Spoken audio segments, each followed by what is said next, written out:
Hello student, welcome to Academic Passion. Student, in this video we will discuss about the fraction जो हमारा class 6 का है।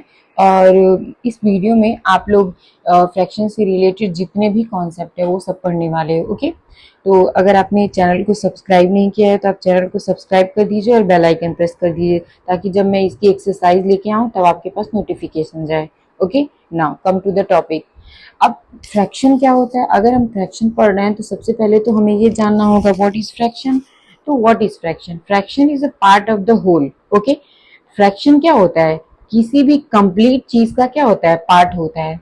Okay, कोई भी, जैसे मान लीजिए आपके पास कोई एक एप्पल है, ठीक है, आपके पास एक कंप्लीट एप्पल है। मान लीजिए आपके पास एक कंप्लीट एप्पल है, इसका पार्ट, जैसे मान लीजिए कोई दो पर्सन है, उसमें मुझे इस एप्पल को क्या करना है? देना है। तो हम क्या करेंगे? We will divide. हम इसे डिवाइड करेंगे। डिवाइड करेंगे तो कितने पार्ट हो गए? One part and two part. Okay, तो जो भी होल पार्ट होता है हम इसे क्या कहाँ लिखते हैं? डिनोमिनेटर में लिखते हैं। और मान लीजिए एक पर्सन को कितना मिला? तो एक पर्सन को केवल एक ही पार्ट मिलेगा, तो टू में से वन पार्ट मिला, तो ये इसका फ्रैक्शन हो गया। फर्स्ट पर्सन के एप्पल को कितना, मतलब फर्स्ट पर्सन को कितना एप्पल मिला? तो फर्स्ट पर्सन को 1/2 मिला। ओके, तो इस तरीके से हम किसी भी होल का जो पार्ट होता है वही हमारा क्या होता है? फ्रैक्शन होता है। जैसे यहाँ पे एक एग्जाम्पल भी मैंने लिखा हुआ है। जैसे सपोज करिए आपके पास एक पिज्जा है, ठीक है, आपने उस पिज्जा के क्या कर दिए? फोर फोर उसके पार्ट कर दिए। आपने 4 पार्ट किए, तो 4 को हमेशा हम किस में लिखेंगे? डिनोमिनेटर में लिखेंगे। तो आपको कितना मिला? सपोज करिए आपने उसमें से 1 पार्ट जो है ईट कर लिया है, तो आपने जितने पार्ट ईट किए हैं उसको आप फ्रैक्शन में कैसे लिख सकते हो? तो मान लीजिए सपोज करिए आपने 1 पार्ट ईट किया है, तो 4 पार्ट में आपने कितने पार्ट ईट कर लिया? 1 पार्ट ईट कर लिया। तो हम इसे क्या बोल सकते हैं? आपने जो भी एप्पल ईट किया 1 पार्ट, तो उसको हम 1/4 की तरह फ्रैक्शन में लिख सकते हैं। ओके, तो स्टूडेंट ये तो मैंने आपको डायग्राम ड्रॉ करके बता दिया, बाकी ये आपको अपने नोट्स में लिखने हैं। ये सब नोट्स में लिखने हैं, वीडियो को पॉज करके लिख लीजिए या तो ऐसे ही लिख लीजिए ना। अब देखिए मैंने यहाँ पे इसको समझा भी दिया है। जो मैंने अभी आपको पीछे समझाया, फ्रैक्शन के जो होते हैं केवल 2 ही पार्ट होते हैं, और फ्रैक्शन के जो 2 पार्ट होते हैं वो क्या होता है? हमारा न्यूमरेटर होता है जो अपर होता है, और लोअर मीन्स बॉटम पे जो होता है डिनोमिनेटर होता है। तो फ्रैक्शन किससे मिलके बना होता है? न्यूमरेटर, डिनोमिनेटर, और इसको मान सकते हैं आप स्लैश या अपॉन बोल सकते हैं। ओके, तो यही हमारे फ्रैक्शन के क्या होते हैं? पार्ट होते हैं। ओके, यहाँ पे मैंने मेंशन भी किया है कि न्यूमरेटर मीन्स क्या होता है? नंबर ऑफ पार्ट टेकन, हम जितने पार्ट ईट करते हैं या जितने पार्ट लेते हैं। डिनोमिनेटर मीन्स क्या होता है? जितने भी टोटल पार्ट होते हैं उसको हम डिनोमिनेटर में लिखते हैं। बेटा रिमेम्बर दिस थिंग, कभी भी अगर आप किसी फ्रैक्शन को लिख रहे हो तो होल पार्ट को हमेशा कहाँ लिखते हैं? डिनोमिनेटर में लिखते हैं। ओके, और जितने पार्ट आप लेते हो उसको हम क्या करेंगे? न्यूमरेटर में लिखेंगे। ओके, बस यही आपका सिंपल सा कॉन्सेप्ट है फ्रैक्शन का। ओके, अब फ्रैक्शन का आपने पढ़ा, फ्रैक्शन क्या होते हैं, फिर आपने पढ़ा फ्रैक्शन जो होते हैं उनके पार्ट कितने हैं? There are 2 parts of the fraction. अब हम चलते हैं फ्रैक्शन के टाइप कितने होते हैं। फ्रैक्शन को बहुत सारी कैटेगरी में डिवाइड किया गया है, जैसे कि बेटा इसको आप राइट डाउन कर लीजिए। फर्स्ट ऑफ ऑल आपको ये राइट डाउन करना है, सेकेंड ये करना है, एंड थर्ड ये करना है। तो अगर मैं कोई स्लाइड जल्दी आगे बढ़ा दे रही हूँ तो आप वीडियो को पीछे जा करके वहां पे पॉज करके आप नोट डाउन कर सकते हैं। ओके, नाउ अब आता है हमारा प्रॉपर फ्रैक्शन क्या होता है। सो बेटा प्रॉपर फ्रैक्शन, प्रॉपर से क्या लग रहा है? कोई चीज ऐसी होगी जो प्रॉपर होगी, ठीक है। तो मैंने यहाँ पे कोई लेंथी डेफिनेशन नहीं लिखी है, बस मैंने 1 लाइनर लिखा है सब में ताकि स्टूडेंट को समझ में आ जाए। इस वीडियो का मेन पर्पस है आपको बहुत अच्छी तरीके से फ्रैक्शन के सारे कॉन्सेप्ट क्लियर हो जाए। तो अगर आप किसी भी क्लास में है, 6 में ही नहीं, अगर आप किसी भी क्लास में है, अगर आप में फ्रैक्शन का टॉपिक है तो आपका टॉपिक क्लियर हो जाएगा यहाँ पर। ओके, नाउ तो फ्रैक्शन जो प्रॉपर फ्रैक्शन होते हैं, इनके न्यूमरेटर क्या होता है? जब डिनोमिनेटर से छोटा होता है, न्यूमरेटर लेस देन डिनोमिनेटर। किसी भी केस में अगर आपने कोई फ्रैक्शन को राइट किया है और उसमें न्यूमरेटर हमारा जो है डिनोमिनेटर से क्या है? छोटा है। जैसे आप देख सकते हैं 1, ये 3 छोटा है, 2 छोटा है, मीन्स क्या मैं बोल रही हूँ? जब कभी भी डिनोमिनेटर जो है न्यूमरेटर से बड़ा हो, मीन्स न्यूमरेटर डिनोमिनेटर के कंपैरिजन में छोटा हो, तो उसे हम क्या कहते हैं? उसे हम बोलते हैं प्रॉपर फ्रैक्शन। ठीक है, आप लोग एक तरीके से पता कर सकते हो। दूसरी चीज ये है कि आप और दूसरी तरीके से भी पता कर सकते हो। कभी भी वैल्यू अगर लेस देन 1 आए, क्या है, लेस देन 1 मीन्स 1 से अगर कोई वैल्यू छोटी है तो आप तुरंत समझ जाओ कि वो क्या है, प्रॉपर फ्रैक्शन है। जैसे मान लीजिए सपोज करिए मैं इसे इसकी वैल्यू फाइंड आउट कर रही हूँ, 5 को 3 से डिवाइड कर रही हूँ, 5 6 30, ओके, हमारी वैल्यू क्या आई 0.6 और ये क्या है हमारी लेस देन 1 है। तो अगर किसी भी फ्रैक्शन की वैल्यू क्या है 1 से लेसर आए तो भी वो क्या है, एक प्रॉपर फ्रैक्शन है। तो यहाँ पे दो मेथड हैं आपको ये पता करने के लिए कि ये प्रॉपर है या नहीं है। फर्स्ट कि न्यूमरेटर हमेशा छोटा रहेगा डिनोमिनेटर से, सेकंड उसकी वैल्यू हमेशा लेस देन 1 होती है। Okay, I hope you got it. तो बेटा इसको आप अपने एज इट इज अपनी नोटबुक में नोट डाउन कर लीजिए। ओके, वीडियो को पॉज करिए और नोट डाउन कर लीजिए। अब मैं आगे बढ़ती हूँ। नाउ अब हमारा दूसरा टाइप है इम्प्रॉपर फ्रैक्शन। तो आपने पढ़ा प्रॉपर फ्रैक्शन, अब पढ़ेंगे आप इम्प्रॉपर फ्रैक्शन। तो हमने पढ़ा था प्रॉपर में कि न्यूमरेटर छोटा होता है, लेकिन इम्प्रॉपर के कंडीशन में क्या होता है, न्यूमरेटर जो होता है बड़ा होता है या तो इक्वल होता है डिनोमिनेटर के कंपैरिजन में। मींस बेटा रिमेंबर दिस थिंग, कोई ऐसा फ्रैक्शन जिसमें न्यूमरेटर डिनोमिनेटर के कंपैरिजन में बड़ा हो या इक्वल हो तो उसे हम बोलते हैं इम्प्रॉपर फ्रैक्शन। ये एक पहला तरीका है। दूसरा तरीका ये है पता करने के लिए इसकी वैल्यू ऑलवेज ग्रेटर देन 1 आती है। अगर आप इसे सॉल्व करेंगे, जैसे आपने ये देखिए, इसको अगर आप सॉल्व करते हैं तो 3 को अगर आपने 5 से सॉल्व किया तो 3 1 जा 3 एंड ये हमारा क्या हो जाएगा, 2 हो जाएगा। ठीक है, यहाँ पॉइंट आपने लगाया, 3 6 जा 18 हो गया। तो ये बढ़ता, वैसे तो बढ़ता ही जाएगा, तो ये 1.6 है, क्या है, ग्रेटर देन 1 है इसकी वैल्यू। ओके, तो अगर कोई ऐसा फ्रैक्शन आपने लिखा है जिसमें डिनोमिनेटर जो होता है, क्या मीन्स न्यूमरेटर जो है डिनोमिनेटर के कंपैरिजन में क्या है, बड़ा है या इक्वल है, तो वो क्या होता है, इम्प्रॉपर फ्रैक्शन होता है। या उसकी वैल्यू 1 से ग्रेटर आती है या इक्वल आती है तो उसे हम इम्प्रॉपर फ्रैक्शन बोलते हैं। Okay, I hope you got it. बेटा इसे नोट डाउन कर लीजिए।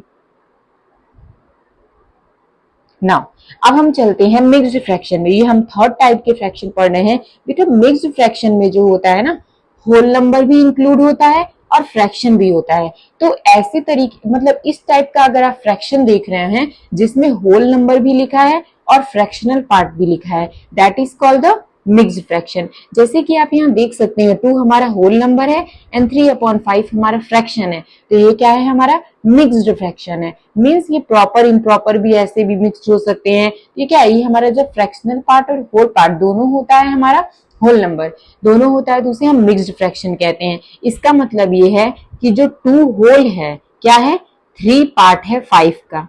ओके, इसको मैंने यहाँ पे लिख भी दिया है, आप देख सकते हैं। चलिए अब हमारा फ्रैक्शन में, फ्रैक्शन चैप्टर में हमें को एक और नया टॉपिक देखने को मिलता है, that is called the equivalent fraction. बेटा इक्विवेलेंट से हमें क्या लगता है, हमें क्या समझ में आता है इक्विवेलेंट से? इक्विवेलेंट से हमें ये समझ में आता है कोई चीज ऐसी है जो इक्विवेलेंट है, इक्वल है किसी चीज के। ठीक है, तो यहाँ पे क्या लिखा है, फ्रैक्शंस दैट लुक डिफरेंट, एक ऐसा फ्रैक्शन जो अलग दिखे but have the same value, लेकिन उनकी वैल्यू क्या आए, सेम आए। मीन्स एक ऐसा फ्रैक्शन जिनकी वैल्यू सेम हो, ठीक है, बट वो डिफरेंट दिखे, क्या हो, उनकी वैल्यू तो सेम आए बट वो डिफरेंट दिखे। जैसे कि यहाँ एग्जांपल के लिए आप देखिए, ये 3/2 है। अगर बेटा इसमें हम 2 नीचे मल्टीप्लाई करें, 2 ऊपर मल्टीप्लाई करें तो क्या आ जाएगा, 3 2 जा 6 एंड 2 2 जा 4, तो ये क्या आ गया, 6/4 आ गया। मीन्स हम 6/4 से दोबारा 3/2 बना सकते हैं। कैसे बना सकते हैं, 2 3 जा 6 एंड 2 2 जा 4, दोबारा 3/2 आ गया। मीन्स क्या है, हम 3/2 को 6/4 के फॉर्म में भी राइट कर सकते हैं। ओके, नाउ सेम एज ही हम क्या करेंगे, नेक्स्ट टर्म अगर आप आगे बढ़ रहे हो तो 6 को अगर आपने 2 से मल्टीप्लाई किया, ओके, और 4 को 2 से मल्टीप्लाई किया तो आप क्या पाओगे, 12/8 पाओगे। और 12/8 को अगर आपने कट किया, 2 6 जा 12, 2 4 जा 8, तो 6/4 आ रहा है। ओके, मीन्स क्या आ रहा है, सेम वैल्यू आ रही है। मीन्स ऐसे फ्रैक्शन जो दिखते डिफरेंट हैं लेकिन उनकी वैल्यू सेम आती है तो उसे हम बोलते हैं इक्विवेलेंट फ्रैक्शन। जैसे मल्टीप्लाई या डिवाइड करके न्यूमरेटर में हम पता करते हैं, जैसे मैंने आप यहाँ पे मल्टीप्लाई करके आपको यहाँ पे शो करवाया। Okay, I hope you got it. तो बेटा इसे नोट डाउन कर लीजिए वीडियो को पॉज करके, मैं आगे बढ़ती हूँ। नाउ अब हमारा है 5th part, like and unlike fraction. अब बेटा लाइक मतलब क्या होता है? लाइक मतलब सेम होता है, और अनलाइक मतलब क्या होता है? डिफरेंट होता है। तो जब एक ऐसा फ्रैक्शन जो मीन्स बेटा लाइक और अनलाइक में हमेशा याद रखना है, मीन्स हम यहाँ पे एटलीस्ट दो फ्रैक्शन तो हम जरूर लेंगे। तो लाइक फ्रैक्शन हम उसे कहते हैं जिसमें सेम डिनोमिनेटर हो। जैसे आप देख सकते हैं दोनों में सेम डिनोमिनेटर है। In case unlike fraction different denominator होते हैं। जैसे आप देख सकते हैं 2, 4, 6 ऑल थ्री आर डिफरेंट। तो ऐसे फ्रैक्शन जिसमें डिनोमिनेटर सेम होते हैं उसे हम बोलते हैं लाइक फ्रैक्शन। ऐसे फ्रैक्शन जिसमें डिनोमिनेटर डिफरेंट होते हैं उसे हम अनलाइक फ्रैक्शन बोलते हैं। ओके, अब हम चलते हैं यहाँ पे कंपेयरिंग वाले कॉन्सेप्ट को सीखने। बेटा अगर कोई आपके पास दो फ्रैक्शन लिया है, बेटा जो मैं बोल रही हूँ उसको बहुत ध्यान से सुनिए। सपोज करिए आपके पास कोई दो फ्रैक्शन है, ठीक है, आपको कोई दो फ्रैक्शन दिया हुआ है और आपको उसमें कंपेयर करना है। तो कंपेयर करने की कंडीशन में याद रखिए, फर्स्ट रूल मैं आपको बता रही हूं, अगर डिनोमिनेटर सेम है, अगर आपको जो फ्रैक्शन कंपेयर करने के लिए दिए हैं उसमें डिनोमिनेटर इफ अगर आपका डिनोमिनेटर क्या है? सेम है, तो उस कंडीशन में हमेशा हम न्यूमरेटर को देखते हैं। तो जैसे मैंने यहाँ देखा कि डिनोमिनेटर हमारा सेम था, तो हमने क्या किया? हमने देखा तब 3 और 2 से हमें मतलब है, तो 3 क्या है? 2 से बड़ा है, इसलिए हमने ऐसा लगा दिया यहाँ पर। ओके, तो जब कभी सेम डिनोमिनेटर हो तो हम ऐसे कंपेयर करते हैं। I hope you got it, right it down.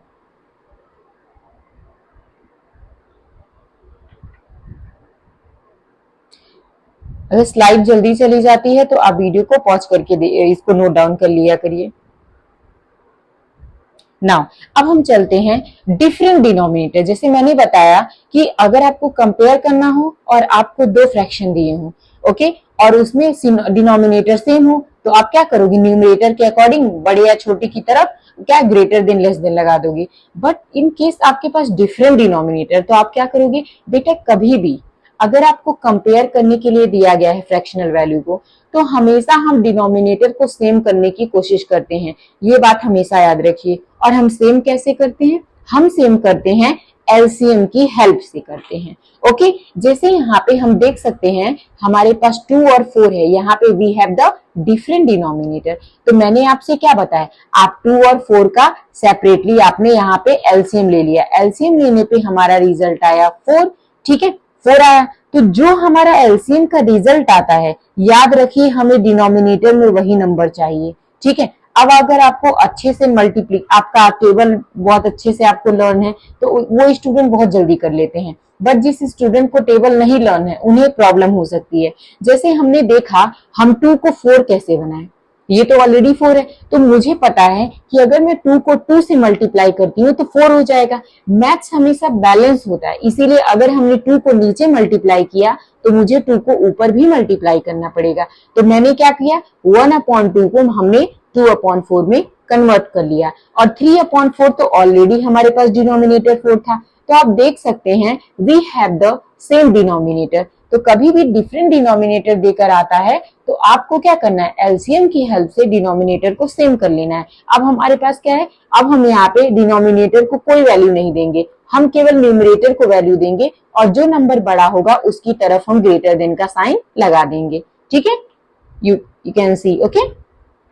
Now अब इसको आप नोट डाउन कर लीजिए ताकि आपको एग्जाम में रिवीजन के टाइम पे काम आए। ओके बेटा, अगर आप कोई भी चैप्टर पढ़ने जा रहे हो तो उसका इंट्रोडक्शन आपको जरूर पढ़ना चाहिए, ओके, ताकि आपका सारा कॉन्सेप्ट क्लियर हो सके, तो आप क्वेश्चन को बहुत इजीली सॉल्व कर सकते हैं। ओके, नेक्स्ट अब आता है हमारा simplest form of fraction. Fraction का सिंपलेस्ट फॉर्म क्या होता है? बेटा कभी भी अगर आपको कोई फ्रैक्शन दिया हो उसको सिंपलेस्ट फॉर्म या लोएस्ट फॉर्म में करना हो, ठीक है, इस फॉर्म में अगर कभी करना हो, इसका मतलब ये है कि आपको क्या करना है? A fraction is a simplest form when the numerator and denominator have no common factor except one. Okay, कोई भी फ्रैक्शन सिंपलेस्ट फॉर्म तब कहलाता है जब न्यूमरेटर को डिनोमिनेटर से ना कट किया जा सके और ना ही डिनोमिनेटर को आप न्यूमरेटर से कट कर सके। मींस एक ऐसी कंडीशन में आप फ्रैक्शन को लेके आइए कि अब ना आप ऊपर वाले नंबर को नीचे वाले से कट कर सकते हो, ना तो नीचे वाले नंबर को ऊपर वाले नंबर से वो कट कर सकते हो। आपको ऐसी कंडीशन में लेके आना है उसे। Okay, I hope you got it. Now जैसे यहाँ पे हमने देखा 4/8, ये अभी सिंपलेस्ट फॉर्म नहीं है बेटा। क्यों? क्योंकि इसे हम 2 से अभी कट कर सकते हैं। क्या 2/4 है? नहीं है, अभी भी कट कर सकते हैं इसे। 2 1 जा 2 एंड 2 2 जा 4। अब क्या 2 को 1 से कट कर सकते हैं? नहीं। और 1 को 2 से भी नहीं कर सकते हैं। तो हमने इसे एक ऐसी कंडीशन मिला दी है जैसे 1/2 कि हम क्या कर सकते हैं, अब जो है नीचे वाले नंबर को ऊपर वाले नंबर से नहीं और ऊपर वाले नंबर को नीचे वाले नंबर से नहीं कट कर सकते हैं। तो इसे हम क्या बोलते हैं बेटा, सिंपलेस्ट फॉर्म हो या लोएस्ट फॉर्म हो, बात एक ही होती है। या स्टैंडर्ड फॉर्म में लिखने के लिए बोला जाए तो आपको हमेशा ऐसे ही करना है। Now point 8, representation of the fraction. अब हम फ्रैक्शन को कैसे रिप्रेजेंट कर सकते हैं बेटा? Representation of the fraction in the sense क्या बोला गया, सर्कल। जैसे मैंने आपको फर्स्ट स्लाइड पे पिज्जा के बारे में एग्जांपल दिया था। जैसे स्क्वायर को हमने 4 पार्ट में डिवाइड किया तो एक पार्ट को शेड कर दिया, तो इसे कैसे लिख सकते हैं? तो हम शेप का एग्जांपल दे करके वो क्या कर सकते हैं, फ्रैक्शन को रिप्रेजेंट कर सकते हैं शेप की हेल्प से। सेकेंड थिंग, हम नंबर लाइन की हेल्प से भी क्या कर सकते हैं, फ्रैक्शन को रिप्रेजेंट कर सकते हैं। ओके, नाउ आप इसे नोट डाउन कर लीजिए ना। अब हमारा आता है एग्जैक्टली जो हम फ्रैक्शन चैप्टर, बेटा अगर आप कोई चैप्टर पढ़ रहे हो तो आपको ये पता रहना चाहिए एग्जैक्टली इसका रियल लाइफ में क्या यूज है। जैसे कि अगर आप चॉकलेट शेयर करते हो या टाइम आवर की बात होती है या मनी की बात होती है, इसके अलावा भी बहुत सारे एग्जाम्पल हैं जो फ्रैक्शन से रिलेटेड हम अपनी रियल लाइफ में यूज करते हैं। I hope you got it. Okay बेटा, कुछ इंपॉर्टेंट पॉइंट्स हैं जो मैंने ऑलरेडी पढ़ाया हुआ है आपको। डिनोमिनेटर कभी 0 नहीं होनी चाहिए बेटा, रिमेंबर दिस थिंग। अगर आपका कोई नंबर लिखा है लाइक 2/0 लिखा है बेटा, ये कभी एग्जिस्ट नहीं करता है, ये डजंट एग्जिस्ट। ये क्या करता है, कभी भी एग्जिस्ट नहीं करता है। Okay, doesn't exist. ओके, ये एग्जिस्ट नहीं करता है, इसलिए ये बात याद रखिए, कभी भी डिनोमिनेटर 0 नहीं होना चाहिए। अब दूसरा पॉइंट है हमारा, फ्रैक्शन हमेशा इक्वल पार्ट्स में होते हैं। बिगर डिनोमिनेटर मींस स्मॉल। अगर कोई फ्रैक्शन आपके पास दिया हुआ है, जैसे सपोज करिए ये, और डिनोमिनेटर अगर ज्यादा बड़ा है तो वो सबसे छोटा नंबर कहलाता है। रिमेंबर दिस थिंग, डिनोमिनेटर जितना ज्यादा बड़ा है वो उतना ही छोटा होता है। Okay, I hope you got it now. तो बेटा वीडियो में बस इतना ही था। अगर आपको वीडियो पसंद आई हो तो इसे लाइक कर दीजिए और सब्सक्राइब कर दीजिए एंड अपने दोस्तों के साथ शेयर भी कर दीजिए। ओके, जिनके पास ये वीडियो नहीं है या उनके तक नहीं